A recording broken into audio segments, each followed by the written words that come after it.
Am I the idiot for telling my sister her baggage isn't my issue? I, female 28, am a single mom of 3 kids. I met my daughter when I was 22 volunteering in a mentor program. Her bio mom asked that I take her in for a while when she was having a hard time, so I agreed to become her foster parent. Then 2 years ago we got the paperwork together for me to become her official guardian. I plan to adopt when kiddo is old enough to tell me that's what she wants. Last year I got a phone call from my daughter's caseworker, informing me that her bio mom had another child and she wanted him to be placed with his sister, so I took him in too. I didn't plan on having any other children, but I met someone, it didn't last, and long story short is that I have a first grader, a toddler, and I'm 25 weeks. My sister Bree, female 34, always loved hanging with my kids whenever she had the spare time. She's been struggling with infertility since she and her husband started trying for a baby 8 years ago, and I can tell how badly she wants to be a mom. I really do hope that someday it does happen for her, because it's all she's ever wanted. Since I announced my pregnancy though, Bree has been kind of distant. I thought that maybe it was just life stuff or I was being overly emotional due to hormones, so I didn't really press her on it or anything and went about things as usual. Our mom invited us all to dinner the other night, so I got my kiddos settled with a sitter and drove to my mom's place. Dinner went mostly fine, but Bree kept giving me looks every time someone brought up the pregnancy, and towards the end of the night she asked why I even adopted 2 children if I clearly had no trouble making a baby of my own. I told her that when I started fostering my oldest, it was just to give her a safe place to live until her mom could get things sorted. Unfortunately that didn't happen, and now her brother is with me too. I love my children and I'm happy to be their mom, but it wasn't my intention in the beginning to adopt via foster care. I wanted their bio mom to work things out, and my heart genuinely hurts for her because she wasn't able to do that. Bree then said that it feels like I'm rubbing my kids in her face. She told me that it isn't fair that I basically had 2 kids fall into my lap, and then decided to be reckless and get knocked up too. All while she's been trying for years to have a child with no luck. She said it's cruel and unfair that I took 2 babies from the system that could have gone to parents who deserve them, all while being able to easily have one on my own. I ended up telling her that while it sucks, it's not my fault that some people want kids and can have them, and that her infertility baggage isn't really my issue. Our mother asked me to leave and the next day called me to tell me that I was being unnecessarily cruel to my sister when I know what she's been going through. Now I don't know if what I said was out of line. Now for a few comments before the update. Not the idiot. Your sister is being jealous and petty and it's misdirected. You don't have to deal with it, and what you said was right. Congrats on your 3 children. You sound like a great mother. Comment 2. Not the idiot. If she really cared about children in foster care, she would become a foster parent herself. This is purely about her. What are you supposed to do? Stop making fertility choices just because it makes her feel bad. Now for the update. Hi, I know it's only been a few days since I last posted, but something's happened and I've decided to rinse my hands of the situation, so I thought I'd provide you all with an update. First though, I do want to thank you for your feedback. It was nice to be reassured that I wasn't being overly mean, as that's what I was mainly worried about. I do really love my sister, and I don't ever want to cause her to hurt, even when we are fighting. So my mom was supposed to go to my anatomy scan with me yesterday, but she called me and told me that because Bree is still upset to the point of not speaking to me, she didn't want to make it any worse by going to the appointment. I took my toddler with me instead, and he was great company. The nurses absolutely loved having him there, and it was easier not to think about the fact that my mom ditched me when I had him to focus on. Mom did text me later wanting to know if the baby was a boy or a girl and if everything went alright, but I still haven't texted her back because I feel like I just end up getting even more hurt about the situation. I don't think I'm going to try anymore with either of them. I wanted to in the beginning because I think Bree just needs to talk to a therapist and sort her feelings out, but our mom deciding to skip out on this appointment with me just kinda sealed the deal. I sent Bree's husband a message, since Bree has blocked me, telling them both that I hope things work out for them in all the ways they deserve, and that I am genuinely sorry if I hurt her. I recommended talking to a therapist or support group of some kind, and said that when Bree has worked through all of the things she still needs to work through, she's more than welcome to call me. My dad found out about the argument, and he's offered to come drive down with his wife to stay with me when the baby gets here, since the plan was originally for my mom to do it instead. I told him I'd let him know once it gets closer to the actual date, but I think that's probably what's going to end up happening. I'm not gonna focus too much on Bree and my mom right now. My kiddos are my priority, and I think what's best is to keep them away from the drama, so I don't plan on allowing Bree or my mom around for a while. Thank you guys again so much for all of your responses, as it was really helpful to have outside perspectives on the situation. It definitely helped me figure out a few things for myself. Edit. Baby number 3 is a little boy. You all are so sweet for asking. Edit. Point 2. Some people have been asking, so I wanted to clarify a few things. My kid's bio mom and I had initially agreed upon me caring for the oldest without any outside court involvement, just an agreement between the two of us. 2 years after that initial agreement, I was 24, and it was clear that my daughter would be staying with me for much longer than originally intended, so then bio mom and I did mutually decide on court involvement to make this situation official. Neither of the kids were infants when I was granted custody of them. My toddler hung out with the nurses at the front of the clinic while I was in the actual appointment. LOL. He was too little to be allowed back. Comment 1. I feel like your mom is making excuses for your sister's bad behavior and, in the process, is reinforcing said behavior. I think you made the best call you can for yourself and children. Just be sure to set good boundaries and be ready to reinforce them, because once the dust settles, someone may attempt to test them. And not the idiot this time or last. Comment 2. You're the idiot. Honestly, I can't believe the audacity you have. Adoption isn't just a game where you can hoard children like some sort of family-themed Pokemon trainer. You adopted not 1 but 2 children, seemingly on a whim, from a mother who was just having a hard time. Who are you to determine she couldn't work things out? Moreover, you then recklessly bring a 3rd child into this world with a man who is not even around anymore. These children deserve stability and a nuclear family environment, not just being part of some patchwork family experiment. And just because you can get pregnant doesn't mean you should. Your sister's pain is real. She has a right to feel hurt that you're playing house with 3 children while she's unable to have even 1. It's a cruel world where people like you get to just acquire kids left and right without a thought, while others are left empty-handed.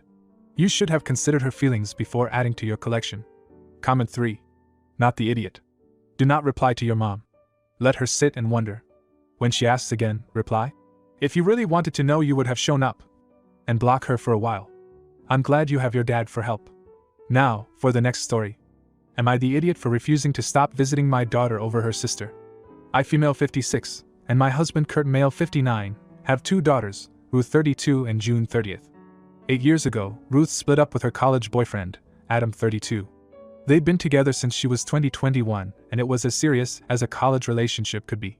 About 5 years ago, June announced that she reconnected with Adam at some alumni get-together. They'd all gone to the same university, and that they were now dating.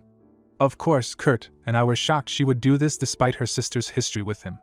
But she insisted that they were in love and she can't help that, and that Ruth and Adam hadn't been together in years, so she hasn't done anything wrong. Ruth, understandably, was enraged over it. She said she was done with June and would never see her again. This broke me. They were so close growing up and I prayed every day they'd reconcile. But I accepted they're adults who can make their own choices and we have no say. Kurt and I were also very disappointed with June and told her off many times. But after she proved that there was never any cheating involved while Ruth and Adam were together, things between us settled down. Out of respect for Ruth's feelings, we never brought the girls together again. Ruth and June visit us separately and still aren't on speaking terms after 5 years, but we maintained our relationships. Now June and Adam are married. Ruth has also moved on with a lovely boy. Coincidentally, both girls are expecting their first child. Ruth's due date is a little earlier. I can't put into words how excited we are to be grandparents and adore both these children. I've been supportive and as involved with both our daughters' pregnancies as they want. However, last week Ruth dropped a bomb on us. She said that if we ever see June again or her baby, she won't allow us in her child's life. This shattered me. It keeps me up every night. The thought of either of my grandchildren being deprived of loving grandparents is agonizing. I know Ruth was deeply hurt by June's actions, but I don't know if we should be punished just for not cutting our kid off. How can any parent even consider disowning a child? We begged her to reconsider and said our love for them both isn't conditional, and we can't just stop loving one, but she's adamant. I don't want to accept Ruth's terms, as it seems like no matter what we decide, we're going to lose a daughter and grandchild. So I'd rather it not happen because we outright chose it. But I also don't want Ruth to believe we just drop her in favor of June, because again, the thought crushes me. Would I be the idiot if I don't comply with Ruth's ultimatum? ETA, thank you to everyone for commiserating with this situation. I wish I could say it's helped me feel better, but right now it feels like nothing ever will. One of my babies hates the other. It broke me, but I accepted it. Now I'm faced with losing one of them no matter what. Entirely too many comments to respond to individually, so I just want to answer some of the most common questions here. Why did Ruth and Adam split up? Ruth left Adam because it just wasn't working. He was immature and said and did things that irritated her, mostly lots of minor things adding up. She said there was never any abuse nor cheating, but it was the right decision for herself.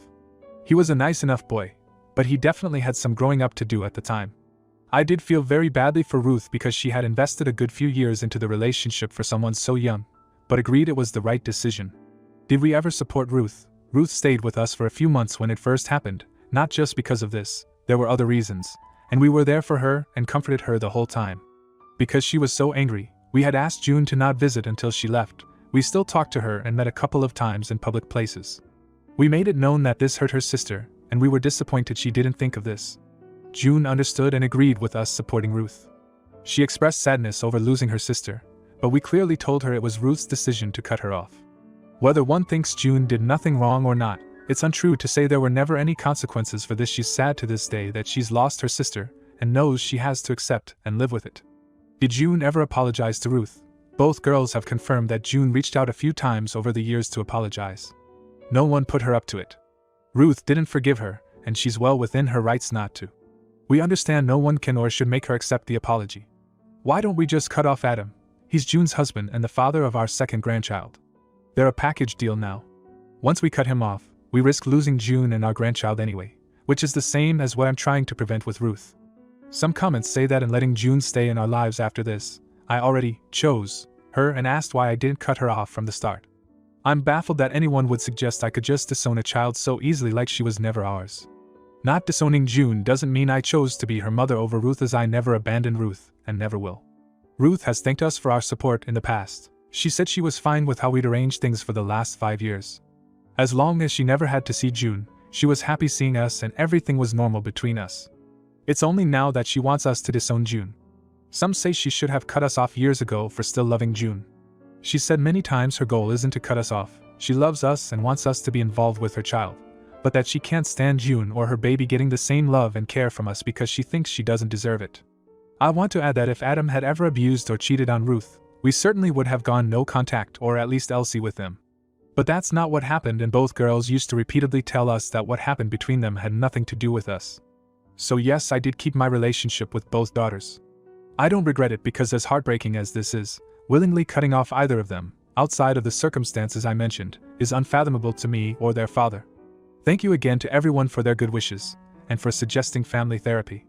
I will try and bring it up with Ruth and my husband. Comment 1. Not the idiot. She's just making a final bid for control and using the baby as leverage. What happened to Ruth sucks, but she shouldn't be trying to take out her feelings on you guys, who sound like loving parents. Tell her that you don't like the ultimatum and leave the door open should she change her mind. Comment 2. Not the idiot. Tell Ruth that you will never turn your back on any of your children and that she is making the choice to not be a part of your life. Let her know that your door is always open, and as much as it hurts, continue to send cards, Christmas and birthday presents to your grandchild. She will most likely come around, but even if she doesn't, you will know that you kept the lines of communication open while respecting her boundaries. Then the original poster responded with, I probably sound crazy, but thinking of this almost breaks my heart most of all. I know a few people who've been denied access to their grandkids who do this. The thought of sending gifts, cards, money, photos, etc. that will all end up in some dusty box in an attic somewhere that our grandchild may never see absolutely kills me. They'll never know how much we love them and yearn for them. I've wondered if Ruth would just throw everything away, and there wouldn't even be any proof that we sent them or cared at all. If she asks us to stop sending them, we'd have to comply.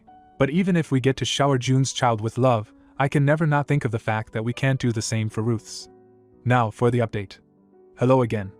Thank you for all the support and advice on my first post. A lot's happened, so I think I should provide an update.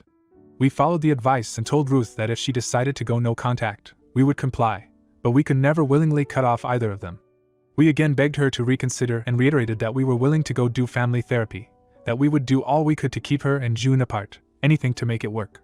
She said she still wasn't happy June and her baby would stay in our lives, but she would think about it. Kurt and I also looked into opening an account for Ruth's child, but didn't go through with it yet in hopes that things could turn around. Days went by, we didn't hear back from Ruth. It was agony. Then we get a call from June. She'd gotten wind of what was happening, through mutual family. She drove to Ruth's herself, no one put her up to this, She was prepared for Ruth to kick her out anyway. Once she was there, she apologized again and begged her not to do this. She said she could accept Ruth wanting nothing to do with her, but not to punish us because of it, especially since they both knew that cutting us off would cost her child-loving grandparents. Shockingly, Ruth didn't kick her out. She let her in and they both had a long tearful argument/fight. They even hugged a few times. I'm foggy on details, but I suspect pregnancy hormones played a huge role here. I can't tell you how panicked I was hearing this story, because it could have been so risky for them both, They haven't exactly made up, and Ruth didn't forgive June, but she admitted to her that her husband, Owen, has actually been trying to convince her to go to couples counseling and individual therapy as well. Apparently, since Ruth's pregnancy, some troubling qualities that he was able to deal with previously were exacerbated. She was becoming controlling and paranoid, and he was pleading with her to get help so they could be in a good place once the baby was born. June's visit was the final straw, and Ruth broke down and agreed. Ruth called us later. She corroborated June's story and accepted our therapy offer. She still has one condition. She wants Owen there if June has to attend any sessions, and she doesn't want Adam present at all. We all agreed. The first session is in a few days. I can barely keep it together that I'll see both my babies in the same room for the first time in forever. It's been so stressful, but I can finally see some light. I haven't lost my daughters. Kurt and I are going to put everything into keeping our family together. I'm not going to be naive and assume everything will be fine now, but I'm hopeful. I want to thank everyone again for all the comfort and help. To those who sent kind DMs sharing their similar situations, I truly appreciate your solidarity. As for those who sent DMs calling one or both of my daughters whores/sluts and hoping that they lose their unborn babies, I can only hope nothing abhorrent in your lives is driving you to be so miserable as to wish such heinous things on a stranger. Comment 1. I wasn't there for your original post, but I felt so bad when I went back and read it. I'm glad things seem to be going on a better path, and I hope everything gets in a more peaceful place for all involved, whatever happens. Wishing y'all much love and nothing but the best. Comment 2. Well, buckle up because I'm about to say what everyone else here seems to be too chicken to. You're the idiot. Clearly. Here's a wild idea. Maybe instead of adding fuel to the fire of your sister's pain, you could have been compassionate, understanding, and I don't know, empathetic. But no, you decided to toss her feelings aside like yesterday's trash and play the blame game. And then you have the audacity to be shocked when you're asked to leave? Please. Your sister has been battling with infertility, a soul-crushing struggle that you clearly can't begin to understand, and you respond to her emotional distress by saying her infertility baggage isn't your issue. It's your family, and family issues are your issues, whether you like it or not. Ever heard of the concept of being there for each other? Guess not. If you like this video, you'll probably like these too. Also, while you're here, please consider subscribing. It's your support that keeps this channel alive and allows me to make better and longer videos. Have a great day.